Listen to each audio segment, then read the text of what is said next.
Karen stands in the way of my mother's handicapped parking spot, so I give her a taste of her own medicine. Here's what happened. Subscribe to Am I the Jerk on YouTube and hit the bell for notifications.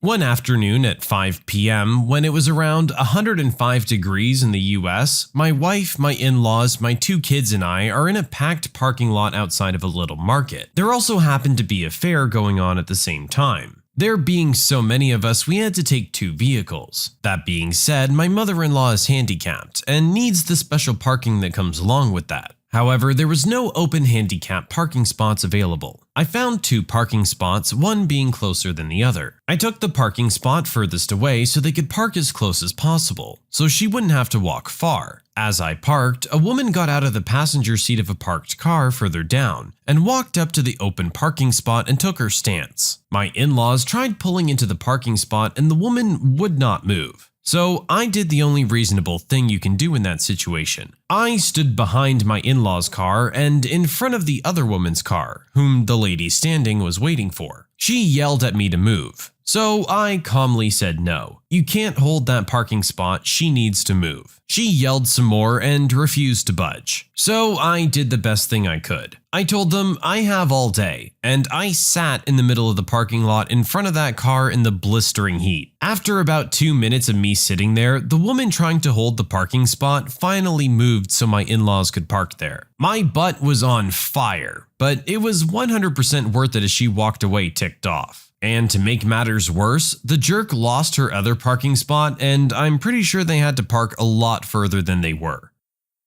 I think we've all seen the videos online of some Karen or another doing something very similar to this. You can't just stand in the parking spot and claim it. That's not how it works. And in this case, our original poster had a legitimate reason for needing a closer parking spot, with their mother-in-law being disabled. Our poster sure did give them a taste of their own medicine though. You can't really complain about what he's doing because you're doing the exact same thing. Entitled mother and daughter ruin my friend's marriage proposal. In this story, I'm going to leave out some details and things that were said, mainly because most of it gets off track from the point I want to say, and are just rude and childish for me to explain and mention. This happened last week. It was the first warm sunny day we had in a while, so my friends decided to go to the park and hang out. It was Saturday and most of us didn't have work that day. We bring some food, a football, and we're having a good time. There are also some families, people walking on the trails, kids at the swings and jungle gyms, etc. Just a generally nice day. We're at a picnic table eating, having dessert, when a friend suddenly stands up and says he has something to announce. He then turns to his girlfriend that he has been dating since grade 10 and proposes with a ring. Surrounded by friends in beautiful scenery, lovely time and place. His girlfriend gets all teary-eyed and says yes. We cheer and congratulate them as he puts the ring on her finger. A little while later is when entitled mother and daughter walk up to us. Entitled daughter must have been about 10 or so years older than any of us, and it amazed me how she acted like a 5-year-old wanting a toy she couldn't have with her mother. They approach us, and for a moment I think maybe they're congratulating my friends. Nope. Entitled mother. Excuse me, may I ask a favor? We all look at each other confused. The boyfriend.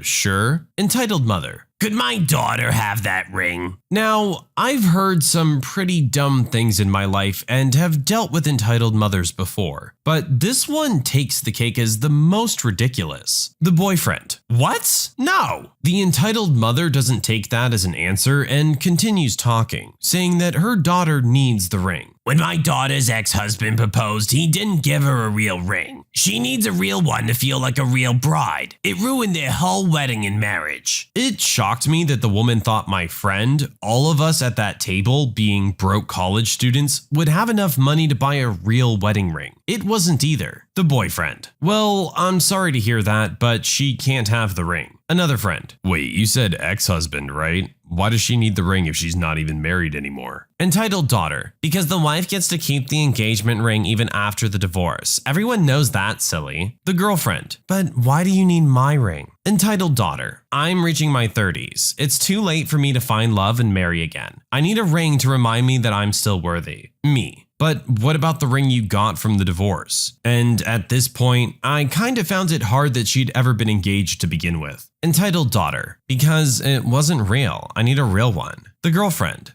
Well, this ring isn't a real diamond either if that's what you're looking for. The boyfriend. No college student can afford that. The entitled daughter then tried to take hold of the girlfriend's hands. I think maybe to see the ring, judging by the look of shock on her face when she was told it wasn't real, or maybe to try and take it by force. But either way, we'd had enough of her and all told the mother and daughter to leave. As they left, the mother yelled at all of us and told my two friends that their marriage would be a train wreck. The boyfriend shouted back, "Not as much as your gold digger daughter's marriage." This set off the entitled daughter. She didn't charge at us, but she looked like a bull about to. I've never seen a grown woman have such a fit in her life. She threw a tantrum for a good 5 minutes before stomping off. That jerk ruined the rest of the day for us, but my friends are still going strong and are planning to marry later in the year after they graduate.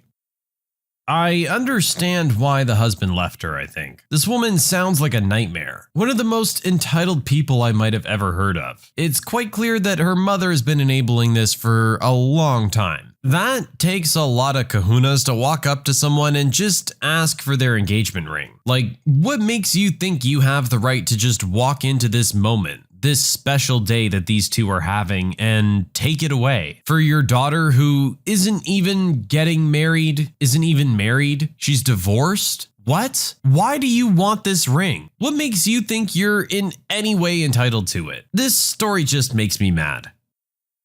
My dad did what he felt he had to do to protect my mom from her abusive father. This isn't my story, but rather my father's revenge on my mom's abusive dad. So some details may be wrong. My parents were born in a rural part of Mexico in a small town. An important thing to note is that the area they lived in had a problem with scorpions, and the nearest hospital was a few hours away. Life wasn't exactly easy for them. My mom didn't get far in school, having been taken out after 6th grade, while my dad didn't finish 4th grade of elementary school. Life was tough having to find any sort of work to help to support the family. My mom grew up with a strict set of parents, and her dad was prone to violent outbursts, while her mom was emotionally and sometimes physically abusive. My dad grew up with a single mother. My parents met one night when they were about 15 years old, and from what my mom said, they hit it off right away. Nothing romantic, but they quickly became great friends. My dad's mom came to view her as somewhat of a daughter and would like to have her over whenever she had the chance. But for some reason, my dad was never invited to her house. The next 2 years of my mom's life were really difficult, especially since her father started drinking more frequently and her mother became even more distant. There were times when my dad saw something was wrong simply because of how she walked and how she started to flinch with even the tiniest touch. She also never had him visit her house and would spend a lot of time at his. Pretty soon, they officially started dating. One day, my mom's mother simply disappeared with no explanation. This caused her dad to become even more abusive. She endured all of this because, try as she might, she simply couldn't leave him. Until when she was 18 years old, she discovered she was pregnant with me. When her dad found out, he smacked her across the face, got his belt, and brutally hit her, and called her all sorts of names. She managed to get out before anything worse happened. She ran to my dad's house where she explained everything to him, and how her life had been miserable for such a long time, and how she was pregnant. He right then and there knew he had to get revenge for all the years of abuse she'd endured. He knew simply turning him in wouldn't be enough. He had to make sure he was taken care of for good. My dad knew many people who worked with getting rid of scorpions, and which ones would be the most dangerous and lethal. He went looking and found a few with the highest chance of killing someone. The following day, he was able to sneak into my mom's house and put the scorpions underneath the abusive dad's bed covers and went home. The following day, when my mom went back to her house with my dad, they found him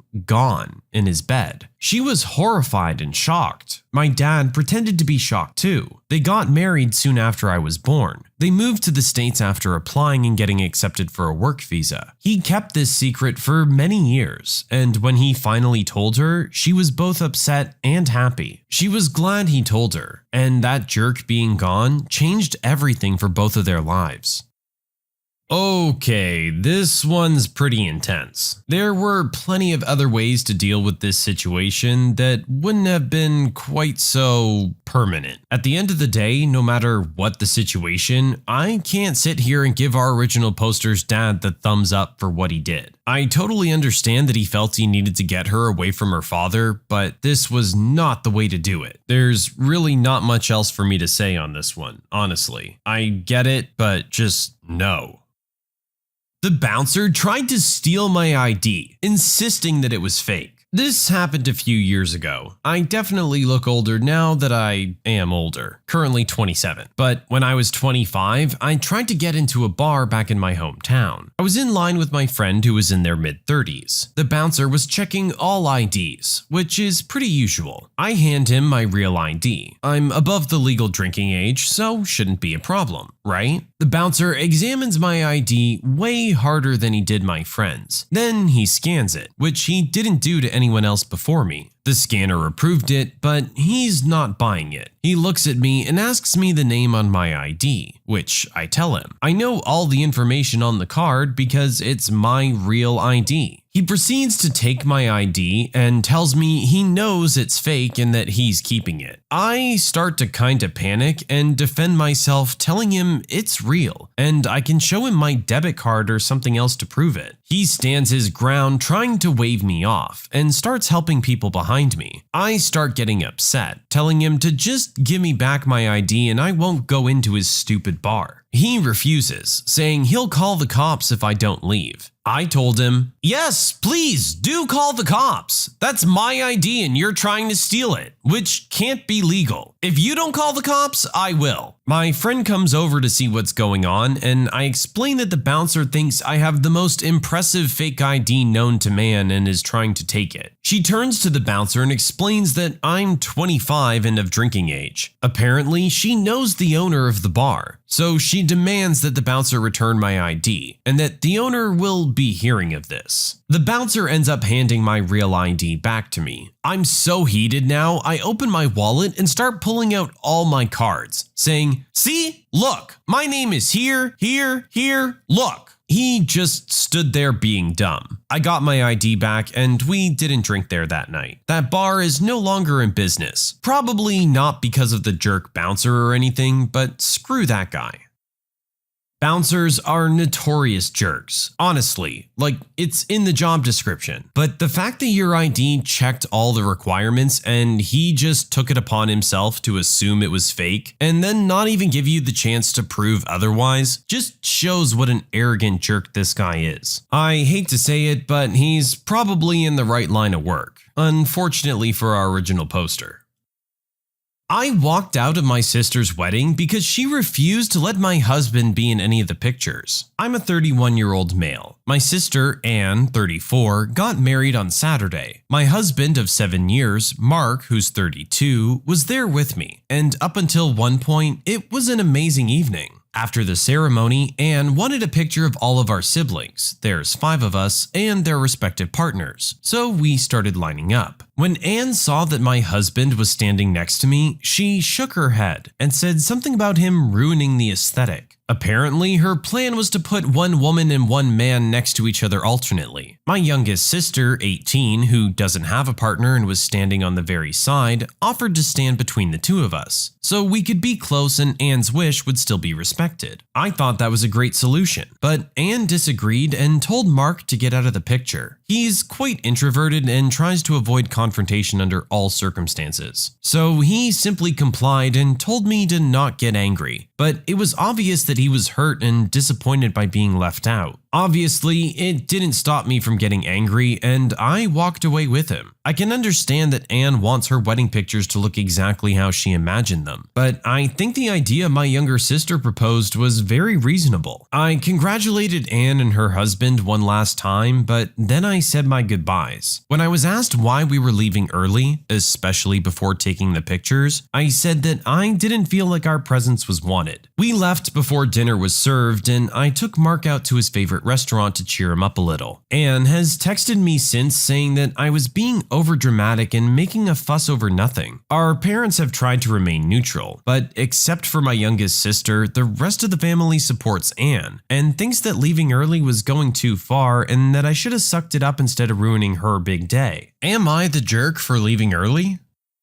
I totally understand why you would feel slighted on this. It just seems disrespectful. I totally agree that your younger sister's suggestion seemed like the perfect compromise. I really don't understand why the bride would be opposed to it. It's understandable that our original poster would read that situation as the bride just not wanting our poster's husband in the picture, period. I would like to say just let it go and try and enjoy the rest of the evening and spend time with your family at your sister's wedding, but I get how that would leave a bad taste in your mouth, and you wouldn't necessarily want to spend the rest of the night there. The last thing you want would be to make more of a scene because you feel ticked off. Honestly, it was probably the best call to just leave and call it a day. It sucks, but it was probably the best call.